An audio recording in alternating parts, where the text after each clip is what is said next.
আল্লাহর নবীর দরবারে একজন আশিক রাসূল ছিলেন, তার নাম ওয়াইস আল কারনী। ওনার জীবনী লিখেছেন আল্লামা ইমাম আবুল ফারাজ ইবনুল জৌজি। আজ থেকে 900 বছর আগে একটা কিতাব লিখেছেন উয়ুনুল হিকায়াত। এই মিসকিনের ঘরে এই কিতাবখানা আছে, খুব মনোযোগ দিবেন। এই কিতাবের মধ্যে তিনি লিখেছেন হযরত ওয়াইস আল কারনী রাদিয়াল্লাহু আনহু তিনি একজন আশিক রাসূল ছিলেন, একজন মুজাহিদ ছিলেন। দুনিয়ার ওই যুদ্ধ করা মুজাহিদ না, মুজাহাদ আর মুজাহিদ ছিলেন তিনি। দুনিয়া বিরাগী আল্লাহর একজন মাসুক পাগল ছিলেন তিনি। সুদূর ইয়ামানের কান নগরে তিনি বসবাস করতেন। আহা, হযরত ওয়াইস আল কারনী এত বড় বুজুর্গ ছিলেন, উনি দুনিয়ার কোনো ব্যবসা বাণিজ্য করতেন না। মানুষের উট দুম্বা ছাগল চড়ায় দিতেন, রাখালগিরি করতেন। পয়সা দিলে খাবার খাইতেন, না দিলে না খেয়ে থাকতেন। ওনার জীবনের ভিতরে এসেছে বিচিগুলি ফেলে দিত, ওই বিচিগুলি রাস্তা দিয়ে টুকাইয়া টুকাইয়া টুকাইয়া কোন রকম সামান্য বিচিগুলি নিয়ে বাজারে নিতেন। ওই বিচিগুলি দিয়ে 2-1টা খেজুর ওনাকে দেওয়া হতো। ওই 2-1টা খেজুর এনে হযরত ওয়াইস আল কারনী নিজের জীবন কোন রকম বাঁচাইতেন। সারাদিন উনি না খেয়ে থাকতেন। দিনের ভাগের পরে একটা খেজুর দিয়ে ইফতার করতেন। এইভাবে 2-1 দিন পার হতো, শুধু পানি খেয়ে জীবন ধারণ করতেন। তারপরও সারা রাত্র আল্লাহর সেজদা থেকে নিজে সরতেন না। 24 ঘন্টা আল্লাহর ইবাদতে কাটাইতেন। বাড়ি ঘর বলে কিছুই ছিল না, একটা ছোট্ট ঝুপড়ি ঘরে থাকতেন। কিন্তু তার একজন মা ছিল। আল্লাহর নবীর সাহাবীরা বললেন, নবী বললেন, সাহাবীরা রে, যদি আমার ওয়াইস আল কারনীকে পাও, সুনানুল সহিহ মুসলিমের কিতাব ফাজাইল ওয়া সাহাবীন নবী বাবু ফাজাইল ওয়াইস আল কারনী রাদিয়াল্লাহু আনহু। ওয়াইস আল কারনীর ফজিলত সম্পর্কে ইমাম মুসলিম সহিহ মুসলিমে হাদিস লিখতে যায় লিখেছেন, আল্লাহর নবী বললেন, আমার সাহাবীরা রে, যদি কোনোদিন আমার ওয়াইস আল কারনীর সাক্ষাৎ তোমরা পাও, তাহলে ওয়াইস আল কারনীর কাছ থেকে দোয়া চেয়ে নিও। কারণ আমার ওয়াইস আল কারনীর দোয়া করতে দেরি হবে, আল্লাহর দরবারে দোয়া কবুল হতে দেরি হবে না। একবার জোরে বলা যাবে আল্লাহু আকবার। নবীজি সাহাবীদেরকে বলছেন, সাহাবীরা রে, আমার ওয়াইসের কাছ থেকে দোয়া নিবা। আর যদি কোনোদিন আমার ওয়াইস আল কারনীর সাথে সাক্ষাৎ হয়, তাহলে ওয়াইসকে বলবা আমার গুনাহগার গুনাহগার গুনাহগার উম্মতের জন্য দোয়া করার জন্য। সহিহ মুসলিমের কিতাব ফাজাইল ওয়া সাহাবীন নবীর হাদিস আমি বলতেছি বাবা, এটা আমার বানানো কোনো হাদিস না, ইমাম মুসলিম লিখেছেন। এত বড় ফজিলতের অধিকারী নবী বললেন, উম্মত সাহাবীরা রে, কেন না আমার গুনাহগার উম্মতের জন্য দোয়া করতে বলবা। আমার ওয়াইস দোয়ার কারণে কিয়ামতের ময়দানে কোটি কোটি আমার গুনাহগার উম্মতকে আমার আল্লাহ জান্নাতি বানায় দিবে। একবার জোরে বলা যাবে কি মারহাবা। কি বুঝলেন? বুঝে তারপরে বাড়ি যাবে। সেই ওয়াইস আল কারনীর এত দাম কেন? সাহাবীরা বলে, ইয়া রাসূলুল্লাহ, আপনি তার মর্যাদার কথা বলতেছেন, অথচ সে একটা বারও আপনাকে দেখতে আসলো না। এ যুবক, তুমি শুনে যাও, একটা বারও সে দেখতে আসলো না আপনাকে। কারণ কি? তার এত মর্যাদা, তার সুপারিশে কিয়ামতের ময়দানে কোটি কোটি আপনার উম্মত জান্নাতে চলে যাবে। সুবহানাল্লাহ, কি আসতে না জোরে। আহা, আল্লামা ইমাম আবুল ফারাজ ইবনুল জৌজি 900 বছর আগে ওনার কিতাবের মধ্যে লেখেন, ঠিক তখনই নবীজি ডাক দিয়ে বললেন, সাহাবীরা রে, আমার ওয়াইস আমার কাছে আসতে পারে না, একটা শরীয়ত তার বাধা হয়ে গেছে। বলে, হুজুর কি? বলে, তার একজন মা আছে, মাটা অন্ধ, চোখে দেখে না, বৃদ্ধ মা, একা চলতে পারে না। ওয়াইসের মা ছাড়া আর কেউ নাই, মায়ের ওয়াইস ছাড়া আর কোনো সন্তানও নাই। ওয়াইস আল কারনীর মা ছাড়া আর কেউ নাই, ওয়াইস আল কারনীর মা ওয়াইস ছাড়া আর কোনো সন্তানও নাই। আমার পাগল ওয়াইস মাকে কাঁধে করে কোলে নিয়ে ঘুরে বেড়ায়। আমার ওয়াইস নিজে রান্না করে মারে খাওয়ায়, মারে গোসল করাই দেয়, মার কাপড় চোপড় ধুতে করে দেয়, মারে ঘুম পাড়ায় দেয়, মার চুল আশ্রয় দেয়, তেল লাগায় দেয়। সন্তানকে মা যেমন আদর করে, সেবা করে, যত্ন করে, আমার ওয়াইসাল কারনি, আমার ওয়াইসাল কারনি তার মার ওইভাবে সেবা করে। একবার জোরে বলা জোরে আল্লাহু আকবার। না না চিৎকার মেরে বলেন আল্লাহু আকবার। আপনি দিদার হইছে, হে আস্তে আস্তে হচ্ছে, জোরে জোরে জোরে জোরে। কতবার? 80 বার। ওনার এক আত্মীয় ওনার দাওয়াত করছে, সামনে কিছু খাবার উপবেশন করছে। জিজ্ঞেস করলেন, বেটা তুমি আমার আত্মীয়, তো খাবার কোথার থেকে আনছো?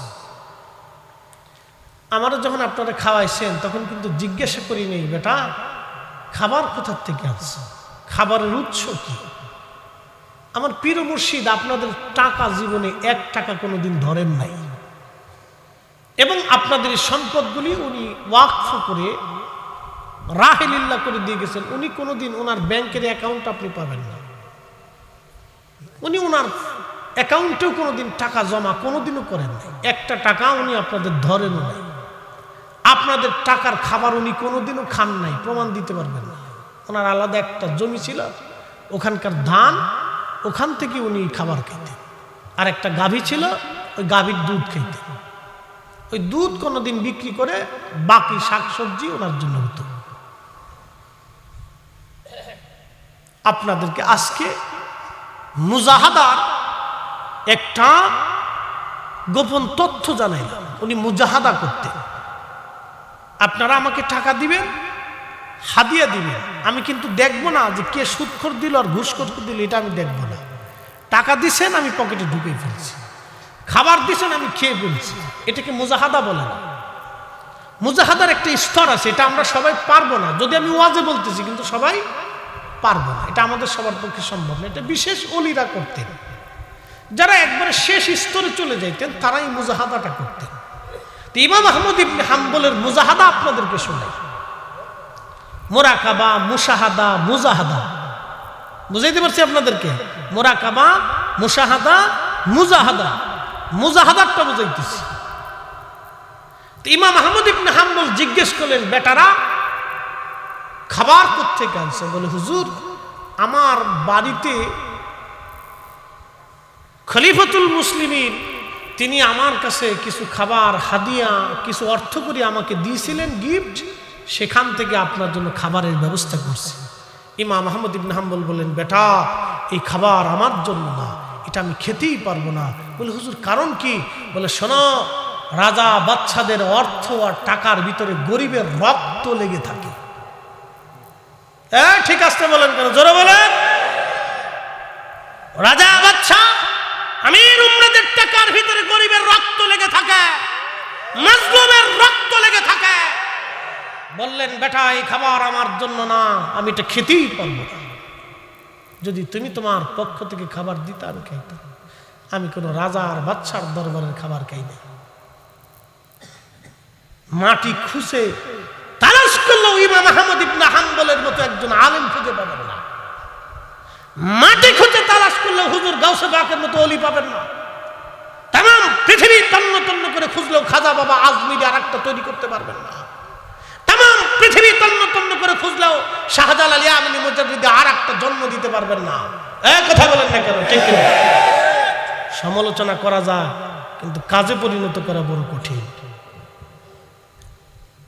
এই জন্য সমালোচনা না করে আত্মসমালোচনা করেন। আমার ভুল, নিজের ভুলেরটা সমালোচনা করেন যে এটা আমার ভুল।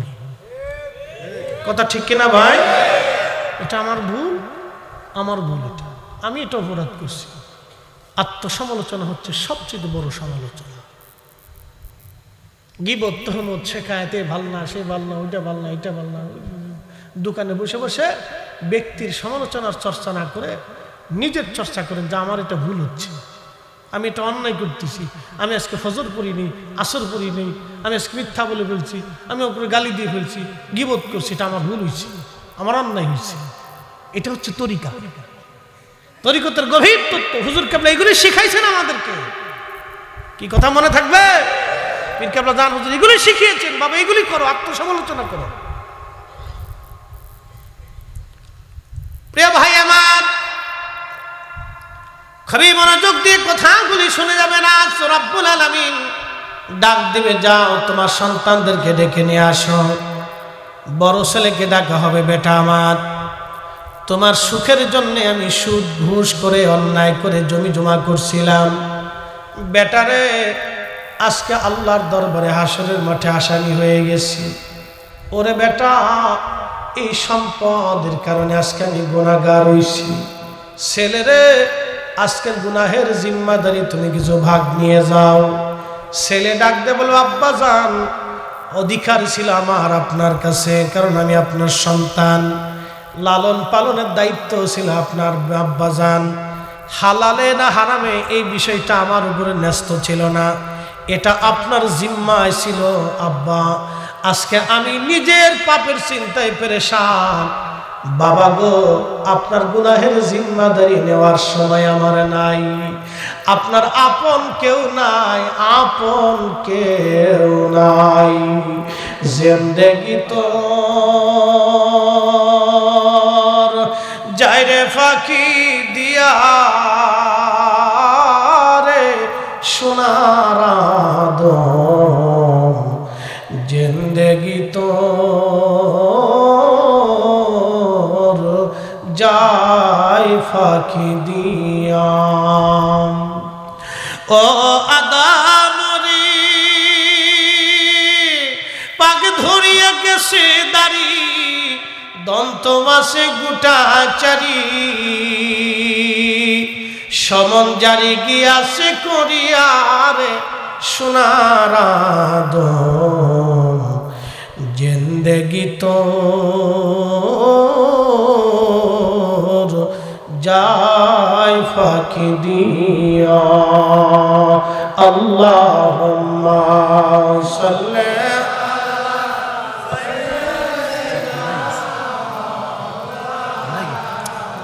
একটু ঠান্ডা।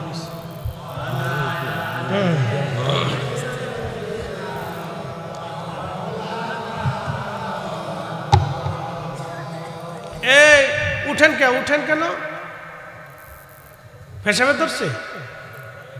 না উঠা যাবে না ভাই, জরুরিয়াত ছাড়া উঠার দরকারটা কি? আমি বলছি না, আমি বেশি রাত তো করবো না। আচ্ছা, আমার কথা কি কোনো অপ্রয়োজনীয় কথা হচ্ছে? আমার সমাজ জীবনের প্রয়োজনের কথা বলতেছি ভাই রে। আমি তো আপনাদের অনেকের বয়সের অনেক ছোট, নসিহত করার মতো যোগ্যতা তো আমার নাই, শুধু পরামর্শ দিচ্ছি যে আপনারা এই কাজ করতে পারেন। ওঠা যাবে না, বসতে হবে। আপনি একজন মাঝখান থেকে উঠলে আর এক ভাইয়ের মন নষ্ট হয়ে যায়, আর আল্লাহ রহমতের ফেরেশতারা ফিরে চলে যায়। আপনি বুঝবেন না, এখানে আল্লাহ পাকের অসংখ্য ফেরেশতা চারপাশ দিয়ে ঘিরে ধরে তারা নূরের পাখাগুলি বিস্তার করে আমাদেরকে ঢেকে দাঁড়িয়েছে। একসাথে বলবেন না সুবহানাল্লাহ?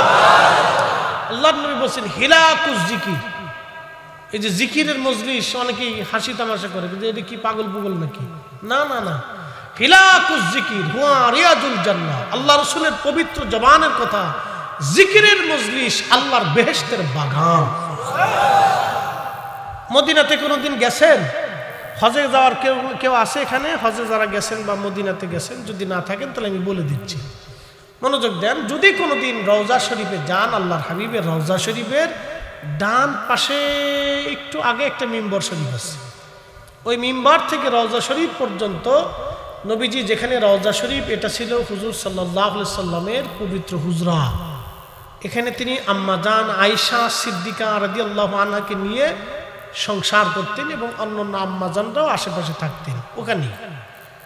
বাম পাশে বামে জিব্রাইলের দরজা, এই দরজা দিয়ে জিব্রাইল আলাইহিস সালাম আসতেন।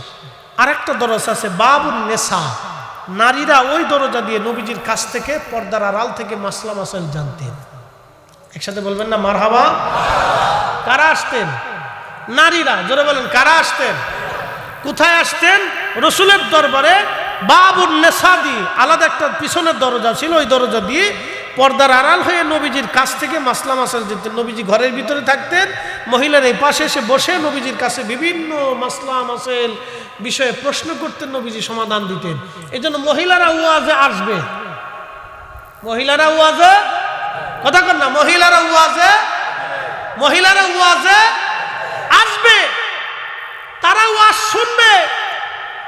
যদি এরা ওয়াজ না শুনে তাহলে আমাদের জাতি আগামী অন্ধকারে নিমজ্জিত হবে। আমার এই কথা শোনার পরে 100 মহিলার ভিতরে 10 জন হলো আমল করার চেষ্টা করবে। কথা বলেন ঠিক কিনা? এখান থেকে উসুল জেনে নেয়, মহিলারা আসবে। রসুল করিমের দরবারও মহিলারা ওইভাবে পর্দার আড়ালে বাবুল নেশা দিয়ে ঢুকতেন। আল্লাহর হাবিবের রওজা শরীফ রিয়াজুল জান্নাহ, দুনিয়া একটা জান্নাতের বাগান। এখানে যারা নামাজ পড়বেন বুঝবেন জান্নাতে নামাজ পড়েছেন। এখানে দোয়া করলে বুঝবেন আপনি জান্নাতের ভিতরে দোয়া করেছেন। আরো জোরে, আরো জোরে। আল্লাহর নবী আরো বলছেন, হিলাকুজ জিকির ওয়া রিয়াজুল জান্নাহ, দুনিয়ার জিকিরের মজলিস আল্লাহর বেহেশতের বাগান।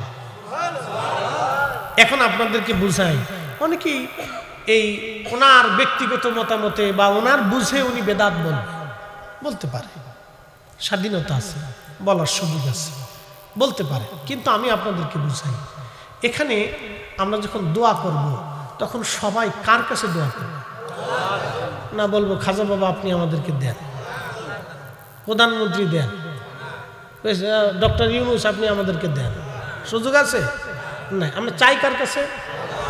সবাই কার কাছে চাই? এই যে চাওয়াটা আল্লাহর কাছে, এই জিকিরটা কার? স্মরণ কাকে করতেছি? বারবার কাকে ডাকতেছি? আল্লাহ আপনি আমাদেরকে এটা দেন, আল্লাহ আপনি আমাদেরকে মাফ করে দেন, আল্লাহ আপনি আমাদেরকে দয়া করেন, আল্লাহ আপনি আমাদেরকে রিজিক দেন, আল্লাহ আপনি আমাদেরকে সুস্থ বানান। এই যে আল্লাহ আল্লাহ দেন, আল্লাহ দেন, আল্লাহ দেন, আল্লাহ দেন, আল্লাহ দেন, আল্লাহ দেন, আল্লাহ দেন, তো জিকিরটা হলো কার? তাহলে এই দুয়ার মজলিসটা কিসের বাগান? কথা কান জোরে বলেন, একসাথে বলেন। এখন এক ভাই এসে যদি বলে যে এইভাবে দলবদ্ধভাবে দোয়া করা বেদাত, তাহলে আপনি কি বুঝলেন? বোঝা গেল তার ভিতরে অসুস্থতা আছে। কি কথা কন না কেন? তার ভিতরে অসুস্থতা আছে। আপনাকে ছোট্ট পরিসংখ্যান দিয়ে বুঝাইলাম, ঝগড়ার কিছু নাই। কেউ যদি না করে জোর করারও কিছু নাই। কেউ যদি নামাজ না পড়ে আপনি কি ঘুষাইতে পারবেন? মারতে পারবেন? নাই, পরে নাই, এখন আপনি পড়তেছে না, কি করার আছে? যদি ইসলামিক শাসন ব্যবস্থা থাকতো তাহলে আমরা বেনামাজির সাথে জোর করতে পারতাম। কথা ঠিক কিনা? তা আমরা করতাম না, এটা রাষ্ট্র করত। রাষ্ট্রীয় পুলিশ ব্যবস্থা থাকতো তখন পুলিশটা যেই লোক নামাজ পড়তো না, নামাজ বাদ দিয়ে রাস্তা দিয়ে ঘুরতেছে, তখন তাকে শোকজ করতেছে, তুমি নামাজের সময় কেন দিল? এত টাকা জরিমানা বা এতটা বেত্রাঘাত বা 1-2 ঘন্টা জেল জরিমানা, এরকম তারা উপস্থিত জরিমানা করত। যেটা সৌদি আরবে হয়, আফগানিস্তানে হয়, ইসলামিক কান্ট্রি 2-1টা আছে তাতে হয়। তবে এখন সৌদি আরবে এটা বন্ধ করে দিছে, এটা এখন আর নাই। সৌদি আরবে ওপেন করে দিছে, মন চলে নামাজ পড়ুক, না বলে না পড়ুক। হ্যাঁ, সৌদি আরবে নাই এখন। ওই নামাজের সময় ঝাপটা বন্ধ করে দিয়ে দোকানের ভিতরে বসে বসে মোবাইল টিপতেছে, এরকম আর কি। তো যাই হোক, কিয়ামতের আগে এই ধরনের অনেক কিছুই হবে যেটা আমাদের কিছু করার থাকবে না। তো খুব মনোযোগ দিন, কেউ যদি দোয়া না করে, জোর করার কিছু নাই, কিচ্ছু করার নেই। তাহলে এখন বলেন আমাদের দোয়ার দরকার আছে কি না? প্রয়োজন আছে কি না?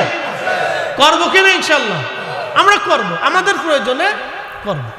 আচ্ছা, আপনাদেরকে আরেকটু বুঝাই, এই দোয়া নিয়ে যেহেতু আসছে তাহলে দুটো কথা বলে দিয়ে যাই।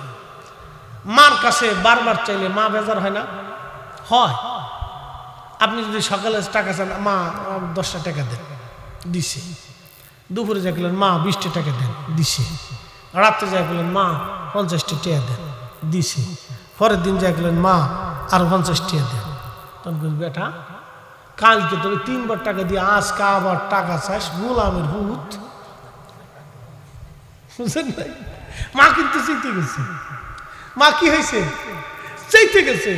পৃথিবীতে মার চাইতে নিঃস্বার্থ ভালোবাসা কেউ আপনাকে দেবে না।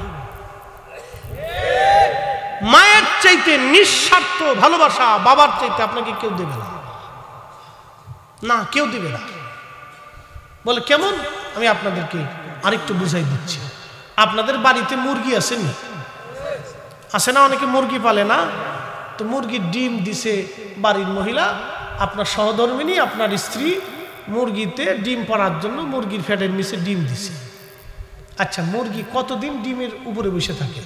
আমি জানি না, আমার মনে নাই। তুমি বলেন তো। হ্যাঁ, বুঝাইতেছি, দাঁড়া, সাড়া খাইনি। মুরগি ডিম তা দেয় কতদিন? 18-20 দিন। 18-20 দিনে ও কিন্তু বাহিরের খাবার টাবার খুব একটা খায় না। বুঝে যান আহা মা কি জিনিস, মা বুঝে যান। যুবক, মাকে যারা ধমক দিস, বাবাকে যারা গালি দিস, তুই সমাজের নিকৃষ্ট জীব, কুত্তার চাইতে নিকৃষ্ট, শুয়োরের চাইতে নিকৃষ্ট। কথা বলেন ঠিক না? ও শুয়োরের চাইতে নিকৃষ্ট। মানুষের বাচ্চা না, ও মানুষের জাতি না, ও মানুষই হতে পারে না।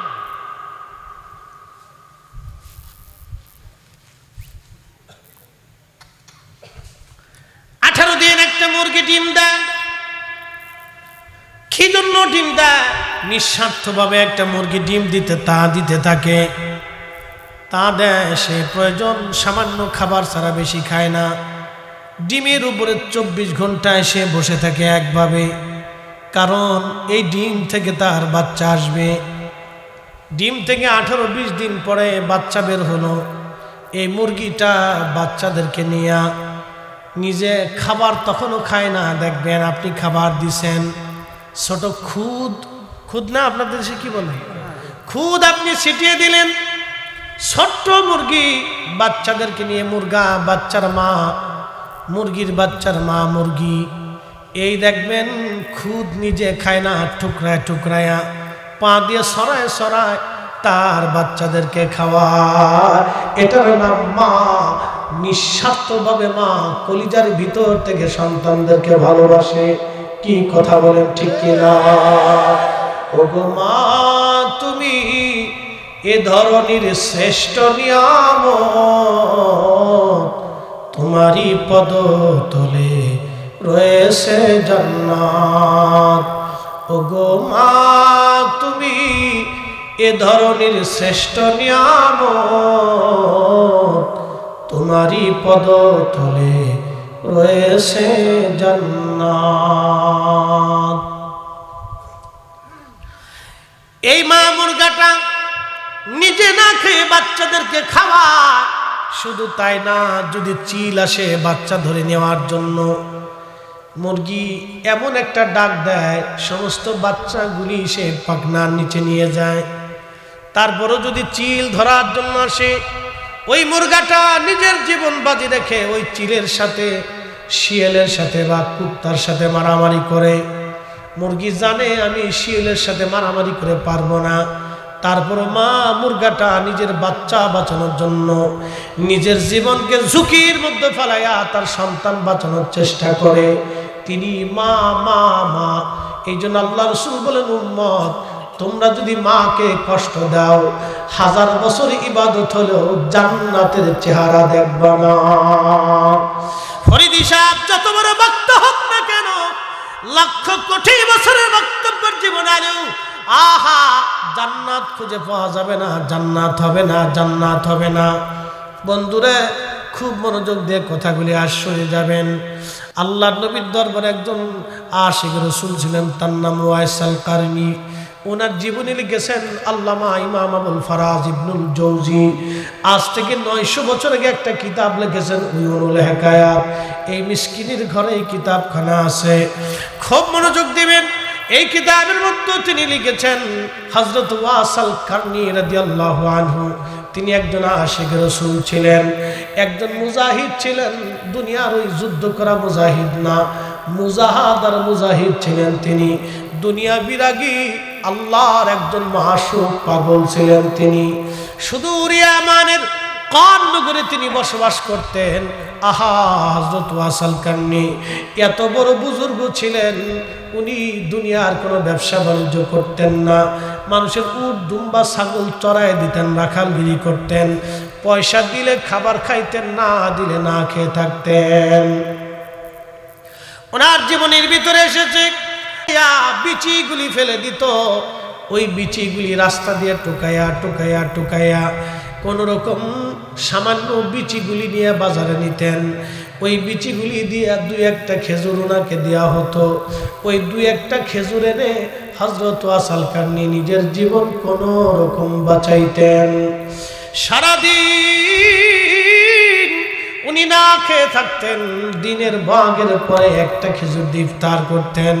এইভাবে দুই একদিন পার হতো, শুধু পানি খেয়ে জীবন ধারণ করতেন।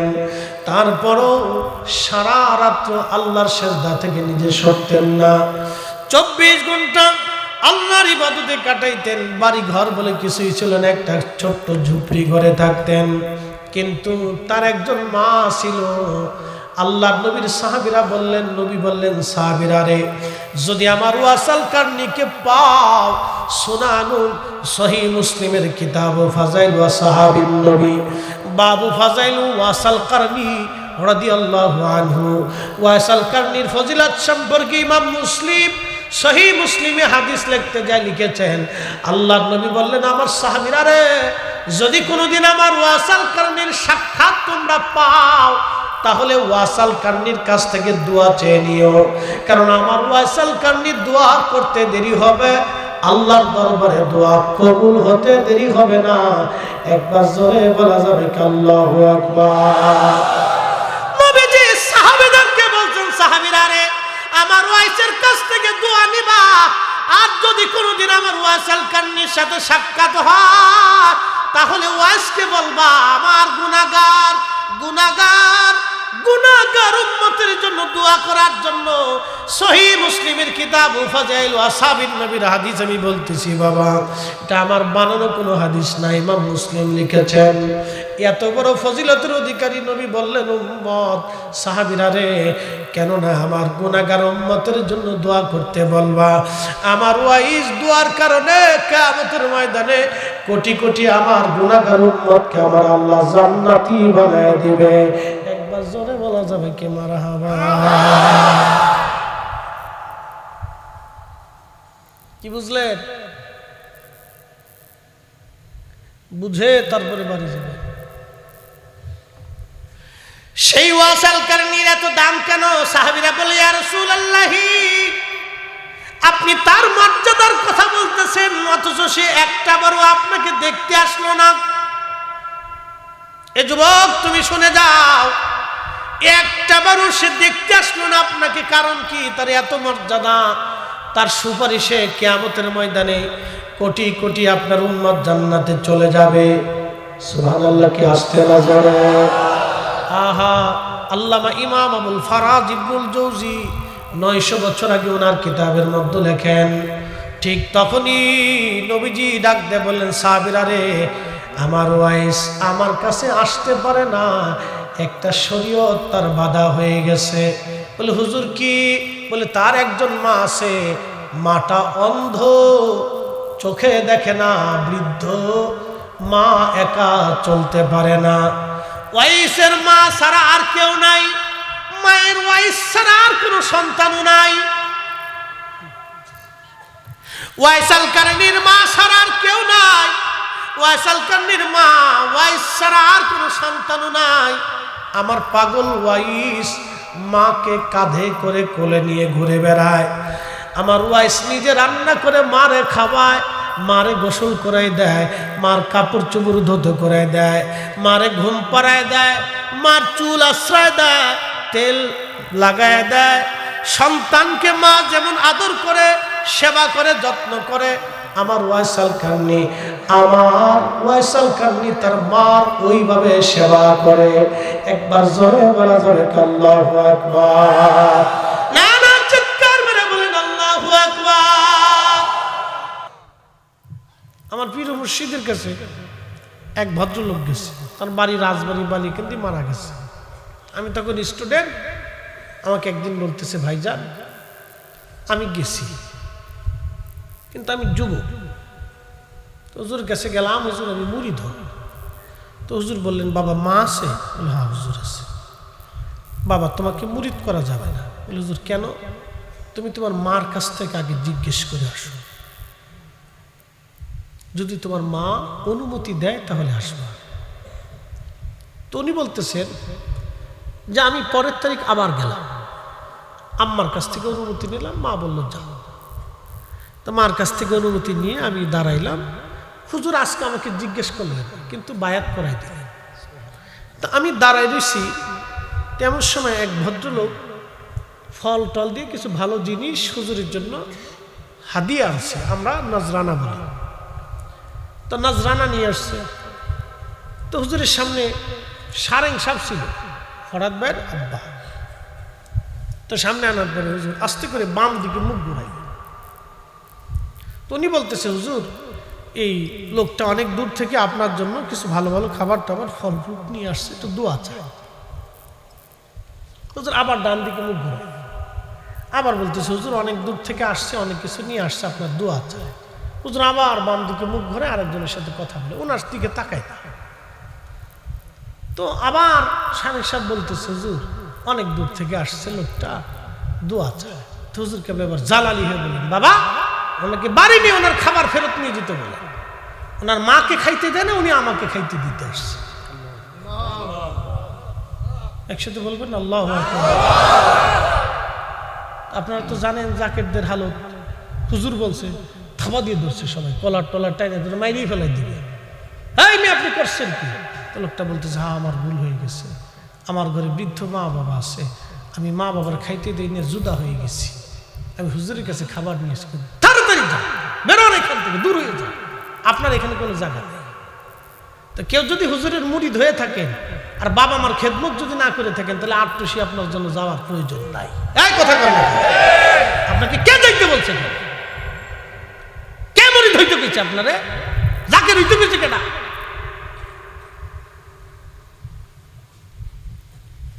প্রিয় উপস্থিতি আমার, এগুলি হলো বাস্তবতা। বহু ঘটনা এরকম হুজুরের জীবনীতে আসছে। হুজুর কেবল বরদাস্ত করতে পারতেন না কেউ যদি মা বাবার হক আদায় না করতেন, হুজুর তার চেহারার দিকে তাকাইতেন না। আলেম ওলামারা হুজুর কেবলার কাছে গেলে ওলা আলেম ওলামাদেরকে হুজুর পাঠিয়ে দিতেন, বাবা বাড়ি চলে যান, আব্বা আম্মার সাথে দেখা করে আসেন। কি কথা কন না কেন? আমি কি বাড়ায় বলতেছি? আমি আমার হুজুরের জীবনে এক চুল বাড়ায় বলি না, কারণ কিয়ামতের ময়দানে আমার জবানের হিসাব আছে। কয় টাকা দিবেন আমাকে? কত কোটি টাকা দিবেন? হ্যাঁ, কত হাজার কোটি দিবেন আপনি আমাকে? কত হাজার কোটি দিবেন? পৃথিবীর বাদশা বানাই দিতে পারবেন না। আর কিয়ামতের ময়দানে আল্লাহর আদালত থেকে আপনি বাঁচাইতেও পারবেন না। অতএব ফাওয়াজ করে আমার জীবনে কোনো লাভ নাই। অতএব যেটা সাক্ষা বিশুদ্ধ এটাই বলতে হবে। কি কথা ঠিক কিনা? এর বাহিরে কোনো আলেমের যাওয়ার সুযোগ নেই, কখনোই নেই। যেটা সাক্ষা পাক্কা সঠিক ওটাই বলতে হবে, যেটা ভুল সেটা ভুলই বলতে হবে, যেটা রাইট সেটা রাইট বলতে হবে, যেটা ন্যায় সেটা ন্যায় বলতে হবে, অন্যায়কে অন্যায় বলতে হবে। যদিও পৃথিবীতে অন্যায় ন্যায় অন্যায় সব মিলেমিশেই আছে, ভালো মন্দ সব জায়গায় আছে। এখানে কি সবাই ফজরের নামাজ পড়ছে? হ্যাঁ, কথা কন না কেন? সবাই পড়ছে? এশার নামাজ কি সবাই পড়ছে? এই গ্রামের মানুষ কি 100% নামাজ পড়ে? না, পড়ে না। তাহলে সবার ভিতরে ভুল আছে, কথা ঠিক কিনা? তো ভুলকে ভুলই বলতে হবে, যদিও ভুলের মধ্যে আছে, কিন্তু ভুল মানতে হবে। আমি অন্যায় করছি, ধরেন আমার এটা ভুল, স্বীকার করতে, ভাই এটা আমার ভুল আছে, কথা ঠিক কিনা? এটা আমার ভুল আছে, এটা স্বীকার করতে হবে। এটা আল্লাহর কাছে স্বীকার করতে হবে যে আল্লাহ আমি ভুল করে ফেলছি, আল্লাহ আমার ভুল হয়েছে, আপনি মাফ করে দেন আমার। ভুলকে ভুল স্বীকার করতেই হবে, সঠিক থেকে সঠিক বলতে হবে, না এটা ঠিক আপনাকে বলতে হবে। প্রিয় উপস্থিতি আমার, এরকম অনেক ঘটনা হুজুরের জীবন থেকে আমরা বলতে পারি। হযরত ওয়াসাল কান্নির মা ওয়াইস ছাড়ার কেউ নাই। নবী বললেন মাকে রান্না করে ওয়াসাল কান্নি খাওয়ায় দেয়, মারে গোসল করায় দেয়, অন্ধ মা বিছানা বিছায় দেয়। মরুভূমি মরুদ্যান দেশ বিদেশ যেখানে ওয়াসাল কান্নি যাইতেন, কাঁধে করে নিয়ে মাকে নিয়ে ঘুরে বেড়াইতেন। বৃদ্ধতার কারণে সুদূর ইয়ামান থেকে আমার ওয়াইস মদিনাতে ইচ্ছা থাকার পরও আমি নবীর সাথে দেখা করতে আসতে পারে নাই। একবার জোরে বলা জোরে আল্লাহু আকবার। আল্লাহুম্মা সাল্লি আলা সাইয়্যিদিনা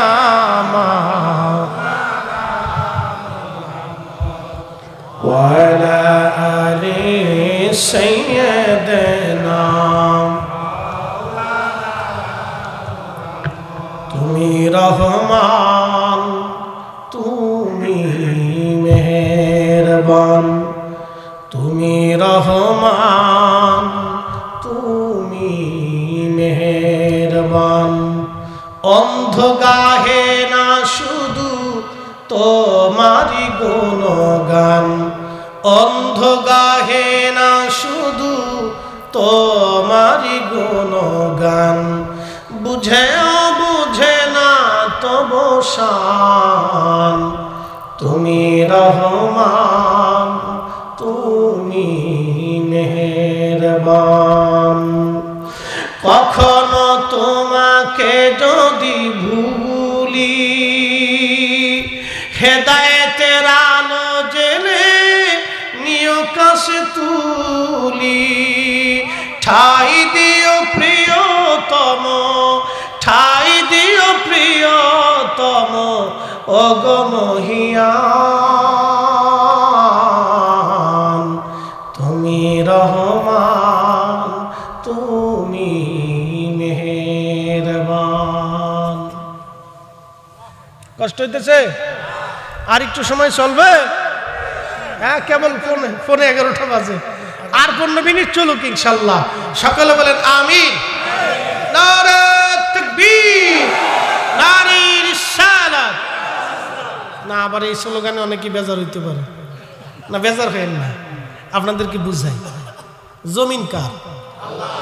আসমান সবই কার? লা ইলাহা ইল্লাল্লাহ। এরপরে কি? যেটা বলেন, এই শব্দটাকে আমরা লাগাইছি? কে লাগাইছে? আল্লাহর পরেই রসুলের শব্দটা লা ইলাহা ইল্লাল্লাহ মানার পরেই মুহাম্মদ রাসূলুল্লাহ সাল্লাল্লাহু মানতে হবে।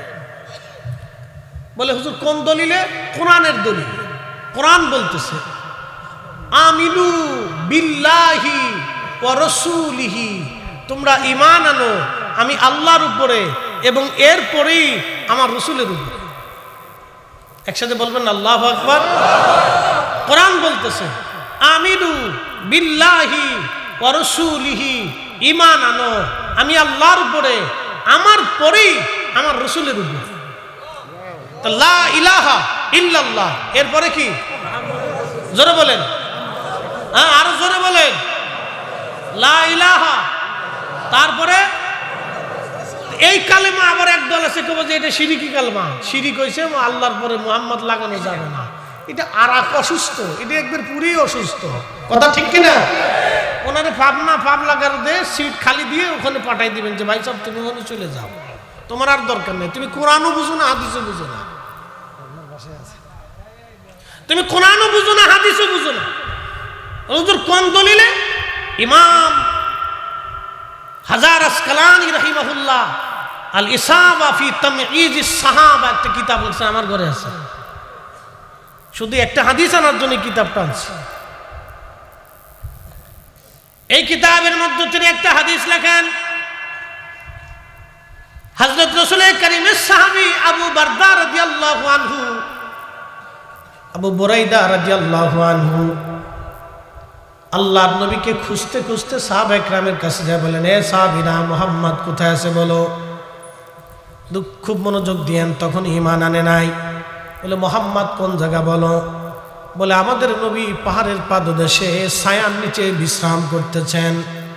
ইমাম হাজার আসকালানি আবু বুরাইদা রাদিয়াল্লাহু আনহুর জীবনী লিখতে যায় লেখেন, সাহাবী হেঁটে হেঁটে আল্লাহর নবীর সামনে গেলেন, যা বলেন হে মুহাম্মদ আপনি কিসের দাওয়াত দেন, মানুষের মাঝে কিসের কথা বলেন আপনি বলেন।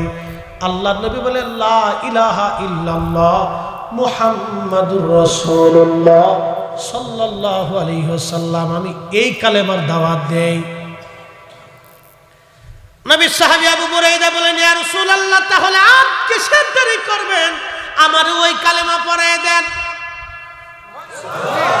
আরো জোরে বলেন, আমার ওই কালেমা পড়ায় দেন, লা ইলাহা ইল্লাল্লাহ মুহাম্মাদুর রাসূলুল্লাহ সাল্লাল্লাহু আলাইহি ওয়াসাল্লাম, এই কালেমা আমারে পড়ায় দেন। এই জন্য আমিনু বিল্লাহ, আল্লাহর উপরে ঈমান আনার সাথে সাথে আমার রসুলের উপরে ঈমান আনা লাগবে। লা ইলাহা ইল্লাল্লাহ যেমনে মানবেন, মুহাম্মাদুর রাসূলুল্লাহ অমনি মানবেন। আচ্ছা বলেন, মুহাম্মাদুর রাসূলুল্লাহ জীবনে মিথ্যা বলছে? হ্যাঁ, বুঝে বলতেছেন তো? জোরে বলেন, বুঝে বলতেছেন? আচ্ছা, সাহাবীরা কি আল্লাহ দেখছিল? আপনারাও দেখছেন, মাঝে মাঝে দেখা সাক্ষাৎ হয়, তাহলে বিশ্বাস কেমনে করছেন? কে কইছে আল্লাহ আছে? কইছে কেনা? জোরে বলে। আজকে সূত্র বুঝাই দিয়ে যায়, সাহাবীরা যে আল্লাহ বিশ্বাস করছে কারে দেখা? জোরে বলে না, পাথর দেখা? কোরআন শরীফ নাজিল হয়েছে আল্লাহ রসুলের কাল মুবারকে, এটা কি দেখা গেছিল? আল্লাহ যে নাজিল করছে এটা কি দেখা গেছে? রসুল করিম বলছেন যে আল্লাহ এই আয়াত দিয়েছেন, সাহাবীরা বিনা বাক্যে বিশ্বাস করে নিয়েছে। সাহাবীরা ঈমান আনছে কি দিয়া? নবী দিয়া। সাহাবীরা নামাজ বুঝছে কি দিয়া? নবী দিয়া। সাহাবীরা আখিরাত বুঝছে কি দিয়া? নবী দিয়া। সাহাবীদের পুরো জিন্দেগি ছিল নবী দিয়া। এজন্য ইমরান মাযহারি বলে গেছে কোরআনের একটা আয়াতে সূরা নিসার 80 নম্বরে আল্লাহ বলেন মাইয়ুতির রাসূলা ফাকাদ আতা আল্লাহ। হে বান্দারা, আমার রাসূল মানলে আমি আল্লাহ মানা হয়ে যায়। একসাথে বলবেন আল্লাহু আকবার। নবী মানলে কাকে মানা হয়? নবী মানলে কাকে মানা হয়? নবী মানলে কাকে মানা হয়? এই সহজ কথাটা বুঝে যাবে।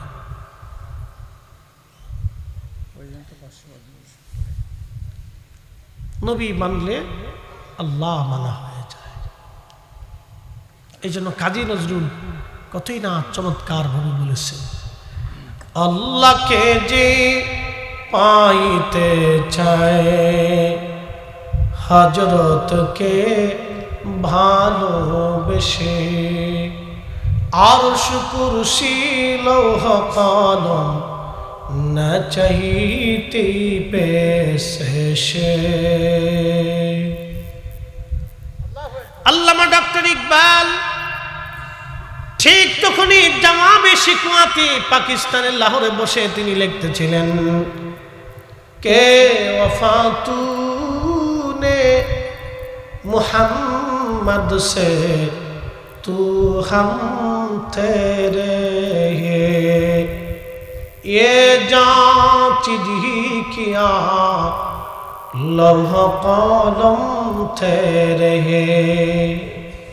যদি তুমি রাসূলের গোলাম হতে পারো তাহলে লৌহ কলম সবকিছুই তোমার গোলাম হয়ে যাবে। একসাথে বলবেন না সুবহানাল্লাহ। মনোযোগ দিয়ে কথাগুলি শুনবেন, আজ বলে দিয়ে যাই। কিয়ামতের ময়দানের কথা বলছিলাম।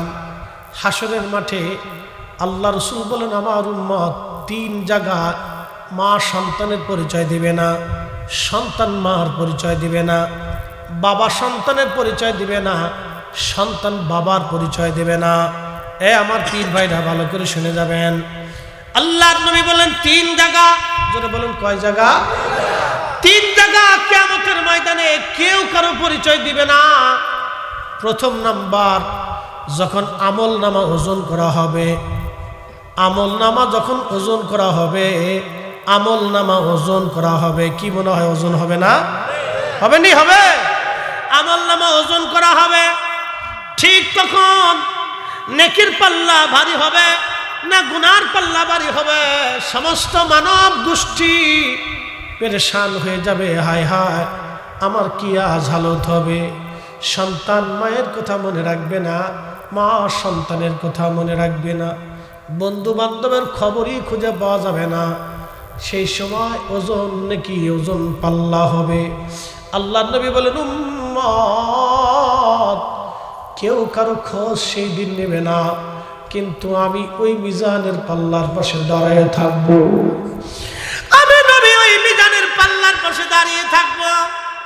আমার উম্মতের নেকের পাল্লা যদি হালকা হতে চায়, আমার আশিক উম্মতের নেকের পাল্লার কাছে দাঁড়ায়া আমি লা ইলাহা ইল্লাল্লাহ কালেমার অংশটুকু আমি তার নেকের পাল্লার উপরে রেখে দিব, সাথে সাথে আমার উম্মতের নেকের পাল্লা ভারী হয়ে যাবে। একবার জোরে বলা যাবে কি আল্লাহু আকবার। শ্রেষ্ঠ নবী দিলাম রে। ও দাদু আমি কিন্তু সিনে সারি নি এখন, আরে বুড়া রে কোন বাচ্চা দিছে। মাশাআল্লাহ, আল্লাহু আকবার, আল্লাহ হায়াত দারাজ করুন। এরা হুজুর কেবলার প্রবীণ মুরিদ না, এখানে আরো অনেকে আছে মাশাআল্লাহ। অনেক আগে আসছিলাম দাদুর এখানে, মাহফিল টাফিল আমার সাথে থাকতেন। শ্রেষ্ঠ নবী দিলাম রে তরিয়ে নিতে রোজা হাসরে। কষ্ট হচ্ছে? চলবে? শ্রেষ্ঠ নবী, কিন্তু তুই ভিডিও করতেছ? আচ্ছা কর। শ্রেষ্ঠ নবী দিলাম রে তরিয়ে নিতে রোজা হাসরে, পথ না ভুলি তাই তো দিলে পাক কোরআনের বাণী খোদা তোমার মেহেরবানি। সুন্দর ফুল সুন্দর ফল মিঠা নদীর পানি খোদা তোমার মেহেরবানি, তোমার মেহেরবানি। ওই কিয়ামতের মাঠে আমার রাসূল বিনা আর উপায় নাই। কথা কন না, ঠিক কি না? এজন্য আমার হুজুর বলতেন উপায় নাই রে, উপায় নাই রে, উপায় নাই, উপায় নাই রে, উপায় নাই রে, উপায় নাই। দয়াল নবীর চরণ বিনে উপায় নাই, দয়াল নবীর শাফায়াত বিনে উপায় নাই। সেদিন নেকের পাল্লাগুলি ওজন হালকা হতে থাকবে। প্রিয় নবীজি বলতেছে উম্মত আমি মিজানের পাশে দাঁড়ানো সবাইকে ভুলে যাবে সেই দিন, কিন্তু আমি রাসূল তোমারে ভুলব না। এখন দুনিয়াতে যে উম্মত নবী ভুলে যাবে, কিয়ামতে ওই নবী উম্মতকে মনে রাখবে না, ঠিক কি না?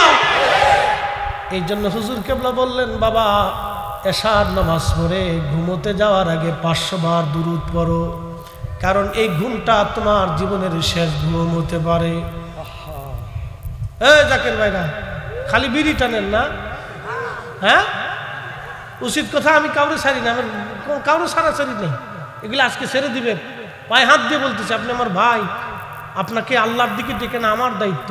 আপনারা আমাদেরকে সর্বোচ্চ আদর করেন, সর্বোচ্চ ভালোবাসা আপনারা আমাদেরকে দেন। আপনার অনেক কষ্টের টাকা আপনি আমাকে হাদিয়ে দিবেন, তা আপনাকে আমি আসল পথে ডাকবো না তো নকল পথে ডাকবো নাকি? হুজুর কেবলা বললেন বাবা এশার নামাজের পরে 500 বার দুরূদ শরীফ তুমি পড়ো, কারণ তোমার জীবনের শেষ রাত হতে পারে, আর কোনোদিন তুমি ঘুম তোমার নাও ভাঙতে পারে, জীবনের শেষ ঘুম তোমার হতে পারে। বাবারে এশার নামাজ পড়ে 500 বার দুরূদ আমার রাসূলকে তুমি হাদিয়া দাও। বাজানো আমার হুজুর কেবলা বললেন বাবা 500 বার দুরূদ তুমি যদি হাদিয়া দিতে পারো, মেহেশ্বরের মাঠে আল্লাহর নবী দুরূদের বিনিময়ে তোমাকে কাছে ডাকবে, তোমার মিজানের পাল্লার পাশে নবী দাঁড়াবে।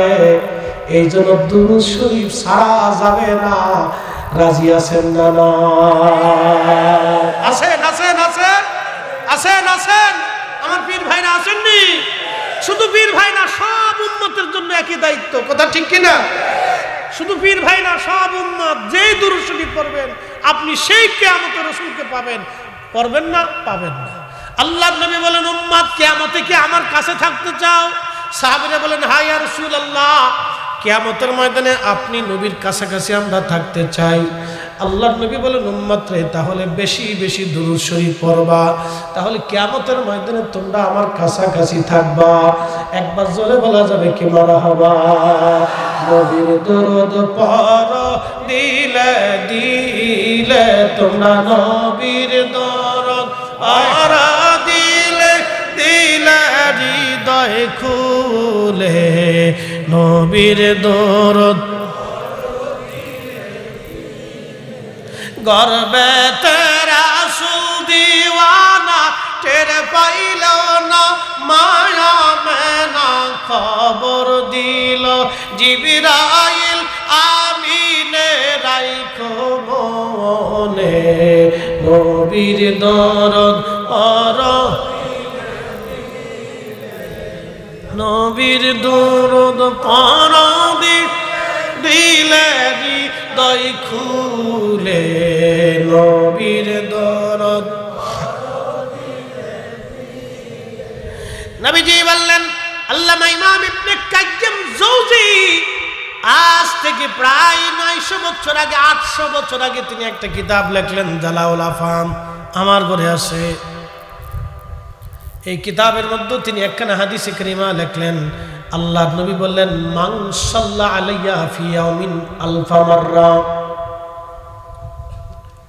মান সাল্লা আলাইয়া ফি ইয়াউমিন আলফা মাররা, যে ব্যক্তি প্রত্যেকদিন আমি নবীর শানে 1000 বার দুরূদ শরীফ পড়ে, লাম ইয়ামুত, তার মরণ হবে না, হাত্তা ইয়ারা মাকআদাহু মিনাল জান্নাহ, দুনিয়ার জগৎ থেকে জান্নাতের ঠিকানা না দেখে, জান্নাতের মর্তবা না দেখে তার মউত হবে না, হবে না, হবে না, হবে না। জোরে বলবেন কি আল্লাহু আকবার। দুরূদ শরীফ চলবে? জোরে বলেন মুরব্বিরা। বয়স শেষ হয়ে গেছে আব্বা, বয়স শেষ হয়ে গেছে, কখন চলে যাব আমাদের কোনো গ্যারান্টি নেই। তসবিহ হাতে নেবেন, এশার নামাজের পরে 500 বার আমাদের সিলসিলা অনুযায়ী, যারা অন্য তরিকার আছেন তারা তাদের সিলসিলাতে 500 বার থাকুক, 300 বার থাকুক, পড়বেন। আমাদের তরিকাতে কতবার? 500 বার পড়া যাবে না ইনশাল্লাহ। আল্লাহ কবুল করুক, বলে না আমিন। বন্ধুগণ আমার, খুবই মনোযোগ দিবেন। আল্লাহর নবী বলেন, আর একটা জায়গা কিয়ামতের ময়দানে উম্মত বড় পেরেশানির মধ্যে হাতে, না না আপনারা তো সহজে বলে দিচ্ছেন ডান হাতে, কিন্তু কিয়ামতের মাঠে এটা সহজ হবে না, কঠিন হবে সেই দিন। মা সন্তান বলে যাবে, সন্তান মাকে বলে যাবে, বাবা বন্ধু সব সেই দিন বলে যাবে, কারো কথাই মনে নাই। আমলনামা ডান হাতে আসলে সামনে থেকে দেয়া হবে, বাম হাতে যদি একবার এসে যায় পিছন দিক থেকে আল্লাহ ধরায় দিবে।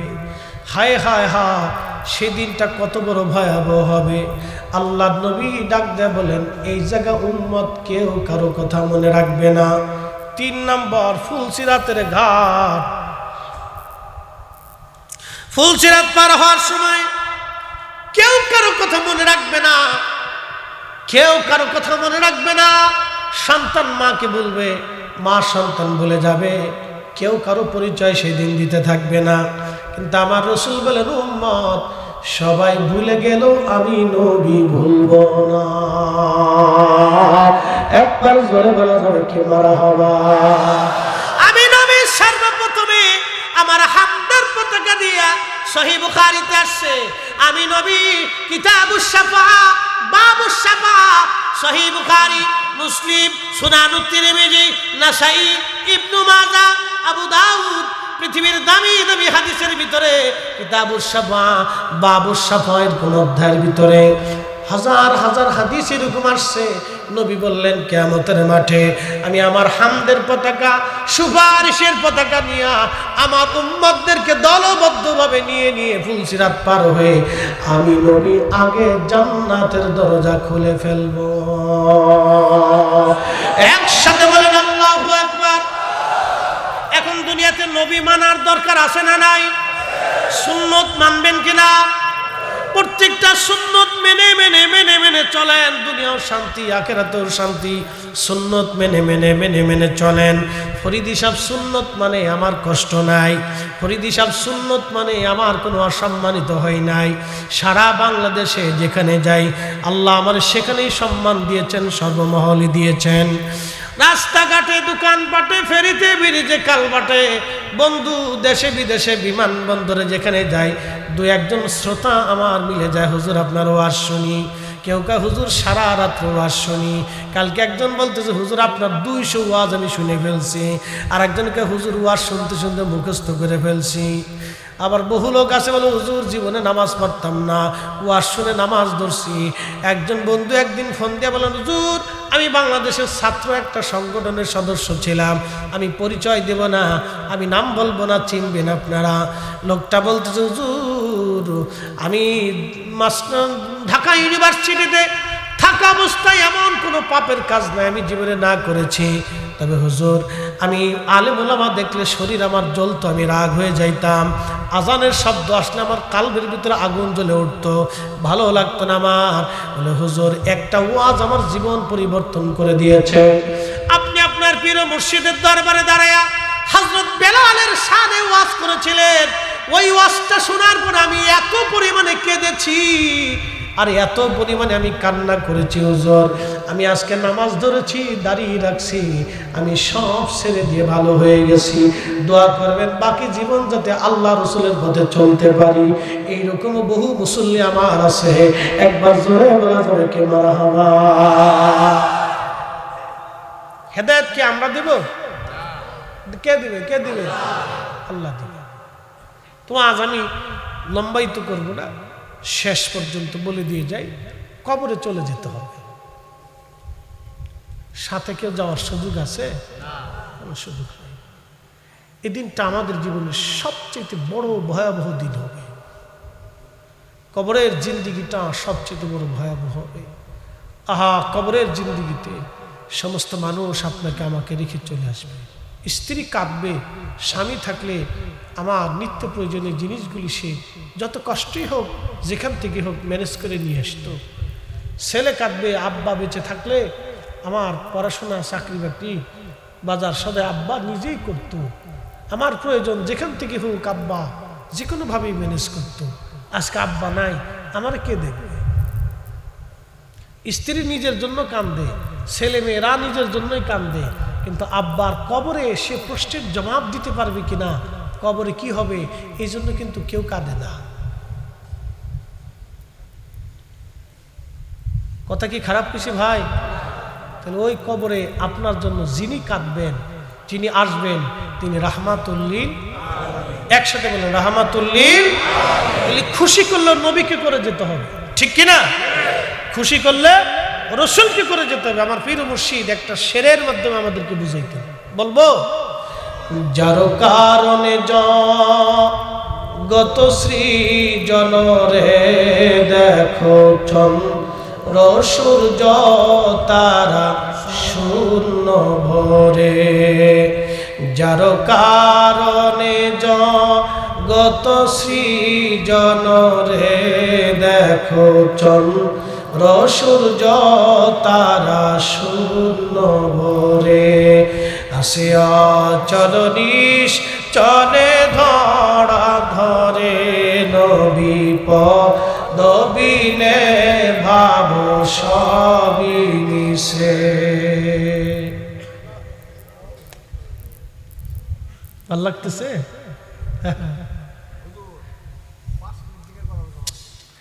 করাবানি ইনশাআল্লাহ, চিন্তার কারণ নাই। সারা রাত্রে করাবো আজকে, যা যদ্দূর আপনারা পারেন না করাবো।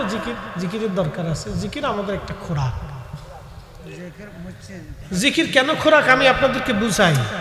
আমি চা খাইছি কিনা, খাইছি কিনা চা, কেন খাইছি? আপনারা খাইলেন না, আমি কেন খাইলাম? আমি যে ওয়াজ করতেছি আমার এই কণ্ঠটাকে ক্লিয়ার রাখার জন্য, শক্তিশালী রাখার জন্য আমি চাটা খাইছি। তার হচ্ছে আমার কণ্ঠের খোরাক হচ্ছে চা, ঠিক কিনা? আচ্ছা, আপনারা খাওয়া দাওয়া করছেন না, তারপরও খাবেন না, তো কেন খাবেন? খাইলে শরীরে পুষ্টি আসবে, শক্তি আসবে, এটা দেহের খোরাক। আর আল্লাহ জিকির হচ্ছে হৃদয়ের খোরাক, কালবের খোরাক। সুবহানাল্লাহ বলবেন না? আর দুরূদ শরীফ হচ্ছে রাসূলুল্লাহর প্রেমের খোরাক, নবীজির প্রেমের খোরাক। সুন্নতের আমল, দাড়ি রাখা, ডান হাত দিয়ে খাওয়া, মেশক করা, নবীজির সুন্নতগুলি মেনে মেনে চলা, এগুলি হচ্ছে আল্লাহ রসুলের মহব্বতের খোরাক। এগুলি করতে হবে। যেই খোরাক, সেই খোরাক আপনি না দিলে আপনি ব্যর্থ হবেন। কবরে চলে যাওয়া লাগবে না? আচ্ছা, কবরে গেলে এই যে দেহের যে খোরাক আছে, খাইয়ে শক্তিশালী হয়ে গেলেন, কোনো লাভ হবে? কবরে তাহলে কারে খোরাক দিয়ে যাইতে হবে? রুহরে খোরাক দিয়ে যাইতে হবে। রুহ কালবে খোরাক দিয়ে এদের জিন্দা বানাইয়া কবরে দিতে হবে। কথা কন নাকি ঠিক না? তা নাহলে বিপদ হচ্ছে। এই কথাগুলি খুব দামি কথা, যদি অল্পতে বলছি 1 মিনিটে, কিন্তু দামি দামি। আপনি দুনিয়াতে দেহের খোরাক দিচ্ছেন। ফরিদি সাহেবকে খুব ভালো মন্দ খাওয়াইছেন না, চেহারা আমার চকচক করে না। আমি বেশি খাই, আমি 2 বেলা খাই প্রত্যেক দিন। ভাববেন না যে 3 বেলা খাই, 4 বেলা খাই। আমার বাজেটও 2 বেলা খাই। বলে কারণ কি? আমি যখন মাদ্রাসাতে একসময় পড়তাম, তখন আমার 2 বেলা খাওয়ার পয়সাও ছিল না। 1 বেলা আমি না খেয়ে থাকতাম। কত রাত আমি না খেয়ে ঘুমাইছি, আমার তার হিসাব জানা নেই। আজকে আমার একটা গাড়ির দামি 1.5 কোটি টাকার উপরে। টাকা বিদ্যা দিয়ে টাকা হয় না, এটা আল্লাহ দিয়ে। আল্লাহ যারে দেয় তারে হয়। জাগা মতো চাবেন। দুনিয়াতে তো কান্দেন, বহু কান্দেন।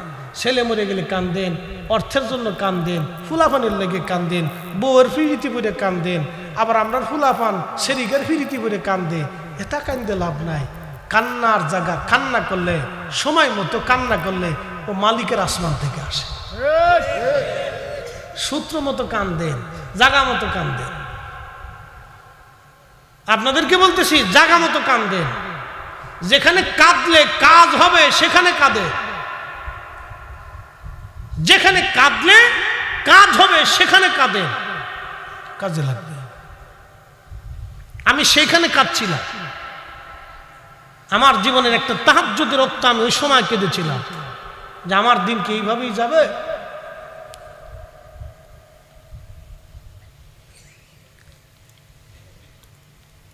জাগা মতো কাঁদে, কাঁদলে কাজ হয়, না হলে কোনো কাজ নেই। প্রিয় উপস্থিতি আমার, এই যে রুহের খোরাক দেন, যেটা দিলে সব ঠিক থাকবে। রুহের খোরাক দেন, সব ঠিক থাকবে। আল্লাহ আমাদেরকে কবুল করুক, বলে না আমিন। এক ভাই কি প্রশ্ন করছে দিন? আচ্ছা, আমার এক ভাই বলছেন আমার স্ত্রী, উনি বাংলা ভাষায় লিখে বলছেন আর কি, লেখার সময় লিখতে হয় আমার সহধর্মিনী বা আমার সহধর্মিনী, লিখলে ভাষাটা সুন্দর হয়। লেখছে আমার বউ। আচ্ছা ঠিক আছে, আপনারই বউ, বাংলায় লিখে দিচ্ছে, ঠিক আছে, অসুবিধা নেই, আপনারই বউ। আমি ব্যতীত বৈঠকে যায়, তো সেটা কতটুকু যাইস না? আপনাকে নিয়ে যাওয়াটা উত্তম, অথবা আপনাকে পৌঁছাই দিতে হবে, নিয়ে আসতে হবে। কথা ঠিক আছে নি আপনাদের? আপনারা যখন যাবেন, আসবেন, তখন আপনাদের স্ত্রীকে সাথে করে নিয়ে আসবেন, অথবা যদি আপনি একান্তই না পারেন, আপনার সন্তান বা আপনার মরিম দিয়ে তাকে পাঠাবেন সহযোগিতা। একা একা ছাড়া ঠিক না, কারণ যুগ জামানা এমনিই তো খারাপ। কথা ঠিক কিনা? যুগ জামানা এমনিই খারাপ, এটা করেন। ভাই খুব সুন্দর প্রশ্ন করছে, ধন্যবাদ ভাইকে। আর একটা বিষয় আছে, ও পিতামাতার এটা আলোচনা হয়ে গেছে। স্বামী স্ত্রীকে তালাক দিলে পরবর্তীতে স্ত্রী ফেরত নেওয়ার বিধান নিয়ে একটু কথা বলার জন্য অনুরোধ রইল। বাবারে, তালাকের মাসলা অনেক জটিল মাসলা এবং ব্যাপক মাসলা। এখন কিভাবে তালাক দিছে, কয় পদ্ধতিতে দিছে, 3 তালাক কিভাবে পতিত হবে, এটা আপনাদেরকে সহজভাবে বলে দিই। তালাকের ঝাইঝামেলা যদি আসে, তাহলে সরকারিভাবে ইসলামিক ফাউন্ডেশন কর্তৃক কিছু কাজী আছে বাংলাদেশে, আলেম কাজী। আপনারা তাদের কাছে গেলে ওই সাক্ষী তলবের মাধ্যমে কথার ধরন, তালাকের স্থান, বিষয় আসে, তারা নির্বাচন করে আপনাদেরকে তারা লিখিত ফতোয়া দিয়ে, যদি বিয়ে পড়ানোর দরকার হয় নতুন করে বিয়ে থা পড়াই দেবেন, কিছু পয়সা করে নেবেন আর কি। তবে ওই কাজীর কাছে যান না যে কাজী বুঝতে পানি লেয় না। কি কথা করলে, এরকম কাজী আছে না যে বুঝতেও পানি লেয় না, এই কাজী না, এটা ভালো আলেম কাজী, যারা মুফতি মুহাদ্দিস, এরকম আছে না? আছে আছে আছে। জেলার যিনি প্রধান কাজী, এরকম কাজী দেখে আপনারা যাবেন, কোনটা সমস্যার সমাধান দিয়ে দিবে। এগুলি আমাদের কাছে চাইয়েন না, আর আমাদের মসজিদের ইমাম সাহেবকে ডিস্টার্ব করার দরকার নাই। এগুলো তালাকের মাসালা। যদি এই ঝামেলায় পড়েন সরাসরি জেলার যিনি প্রধান কাজী আলেম আছে, মুফতি মুহাদ্দিস আছে, এরকম দেখা আপনার তাদের কাছে গেলে এরা আপনাদেরকে সমাধান দিয়ে দেবে, একবারে ফতোয়া বোর্ডের মাধ্যমে আমরা আপনাদেরকে দিয়ে দিই। কারণ তালাকের ধরন, স্থান, কাল এগুলি নানান বিষয় আছে, তো এগুলি মাহফিলের সমাধান হয় না। আল্লাহ আমাদেরকে বোঝার তৌফিক দিক, বলে না আমি। আর তালাকের মাসলা চাইলেন, তালাক শব্দ উচ্চারণ করাই তো ঠিক না, কি কথা কর না? তালাক শব্দ উচ্চারণ পুরুষের জন্য করাই তো ঠিক না। আমরা যত রাগ হোক, আপনি তালাক বলবেন কেন? লজ্জা করে না? আপনি পুরুষ হয়ে স্ত্রীর ব্যাপারে তালাক শব্দ উচ্চারণ লজ্জা করে না? আপনার স্ত্রী যদি আপনার তালাক শব্দ বলতে কেমন লাগতো? হ্যাঁ, আপনার স্ত্রী দুর্বল দেখে কি আপনি তালাক বলবেন নাকি? ছি ছি ছি। আল্লাহ রাসূল বলছেন, হে আমার উম্মত, তোমরা শুনে নাও, কিয়ামতের আগে একটা আলামত, কিয়ামতের আলামত শুনে নাও, তালাকের সংখ্যা বাড়বে, ডিভোর্সের সংখ্যা বাড়বে, ডিভোর্স বাড়বে, তালাক বাড়বে। এটাও শুনে নাও, যখন কোনো পুরুষ তালাক শব্দ উচ্চারণ করে তখন আরশে মোল্লা কাঁপতে থাকে। হাই হাই হাই, আরশ আজিম বলতেছি, ইয়া রাব্বি, আমি তার সাথে সম্পর্ক রাখবো না, কারণ সে সম্পর্ক ছিন্ন করতেছে। ইয়া আল্লাহ, আমি তার সাথে সম্পর্ক রাখবো না, সে নিজের সম্পর্ক ছিন্ন করতেছে। আল্লাহ, সে আত্মীয়তার সম্পর্ক ছিন্ন করতেছে। আপনি জানেন তালাক হলে সবচেয়ে বেশি কষ্ট কাদের হয়? বাচ্চাদের হয়। শুধু ঠিক, বহু বাচ্চা আছে শেষ পর্যন্ত কি হয় জানেন? বাবার প্রতি বিরক্ত হয়ে বাবাকে বাবাই মনে করতে চায় না। এ কাজ জীবনও করবেন না, সাবধান, আপনাদেরকে বলতেছি, ভুলেও এ কাজ করতে যাবেন না। স্বামী স্ত্রীর মনোমালিন্য হতে পারে, এক জায়গা হলে ঠোঁয়াঠুই, কিলিকিলি, ফাঁসরাফাসরি, গুতাগুতি লাগে, কি লাগে না? মনে করতেছেন আমারও লাগে না? আমরারও লাগে। আলেম, পীর, মাশায়েখ, উলামা, ফুদালা, মুহাদ্দিস, মুফতি, প্রিন্সিপাল, শাইখুল হাদিস, প্রধানমন্ত্রী, রাষ্ট্রপতি, কারো ঘর বাদ নাই। কি কথা কথা, কারো ঘর, সবারই ঠোঁয়াঠুই, ঝগড়া একটু লাগে, ও লাগবেই। আবার এই ঝগড়া ফাসাদ না হলে প্রেম বাড়ে না। কি কথা কন না? একটু ঠোঁয়াঠুই না হলে আবার মোহাম্মত বাড়েও না। একটু ঠোঁয়াঠুই করার পরে শেষে হুমায়ুনের বাপ, মনে কিছু নিও না, ভুল হয়ে গেছে গা, বুঝছেন নি? এরকম একটু ঠোঁয়াঠুই হবে। সেই জন্য এত রাগ করে থাক, আপনি বীর পুরুষ না ছাতা, আপনার মতো অপদার্থ দুনিয়া তারা আছে না, থানা খালি দেখতেছেন, থানা দিয়ে দিলাম। তো কি করছেন আপনি? ঘোড়ার ডিম ছাতা, এটি কি কোনো পুরুষের কাজ নাকি? পুরুষ তো তাকে বলে যে রাগের সময় নিজের রাগ নিয়ন্ত্রণ করে। কি কথা কন না কেন? পুরুষ তাকে বলে যে রাগের সময় রাগ নিয়ন্ত্রণ করতে পারে, সে হলো পুরুষ।